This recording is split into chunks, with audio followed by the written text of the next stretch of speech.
They called it raw, honest, revolutionary. Others called it ugly, oppressive, even inhuman. Brutalism was once hailed as the future of architecture, built for the people, with strength and purpose. Today, many of its masterpieces are being demolished, replaced, or forgotten. But here's the twist. Brutalism didn't fail because it was flawed. It failed because the world around it changed. And its story is far more complicated and dramatic than most people know.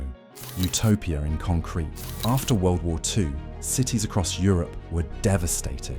Housing was scarce. Budgets were tight, but spirits still hopeful. Architects needed to build quickly, cheaply, and with vision. Enter béton brut, raw concrete. Inspired by Le Corbusier's unité d'habitation, architects saw concrete not as cold, but as honest. It didn't pretend to be something else. It just was. Strong, bold, pure.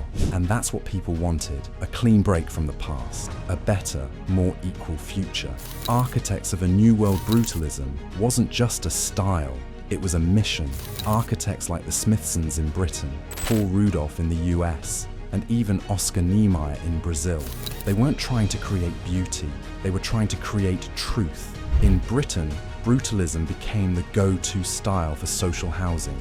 In the US, for civic buildings and universities, the materials were humble, the designs were heroic, monolithic shapes, exposed structure, a kind of honesty you could walk through. Beauty or beast, but the honeymoon didn't last. Concrete doesn't age gracefully. It stains, it cracks, it weathers. Suddenly, these heroic monuments felt cold, heavy, oppressive. Residents of housing estates like Trellick Tower or Pruitt Ego began to complain of broken elevators, unsafe corridors, and a loss of human scale. Critics pounced. Brutalism, they said, wasn't just ugly, it was inhumane. The backlash. By the 1980s, the tide had turned. Politicians distanced themselves. Developers saw more money in shiny glass towers. And the media blamed brutalism for everything from crime to poverty. Robin Hood Gardens demolished. Birmingham's Central Library bulldozed. The style that once stood for hope was now rubble. A new appreciation, but brutalism never truly disappeared. In the 2000s, a strange thing happened. Young architects, Instagrammers, even fashion designers began to rediscover its raw power. Concrete suddenly looked cool again. Architects like Zaha Hadid and Tadao Ando cited it as an influence. In London, the Barbican became an icon. In Washington, D.C., the Hirshhorn Museum was celebrated for its boldness. What once was hated became high art. What brutalism tried to teach us. Here's what most people miss. Brutalism wasn't about cold concrete. It was about warm ideas, affordable housing, community space, architecture that didn't lie. Many brutalist buildings failed not because of design, but because of underfunding, poor maintenance, and political neglect.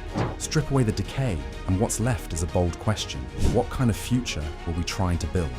Legacy of brutalism. Brutalism didn't die. It was buried, but it's being exhumed one building, one memory, one idea at a time. Love it or hate it, brutalism dared to ask. Should architecture comfort us or confront us? Should it imitate the past or carve something entirely new? In the end, brutalism didn't just leave us buildings, it left us questions. And those? It might be its most enduring legacy.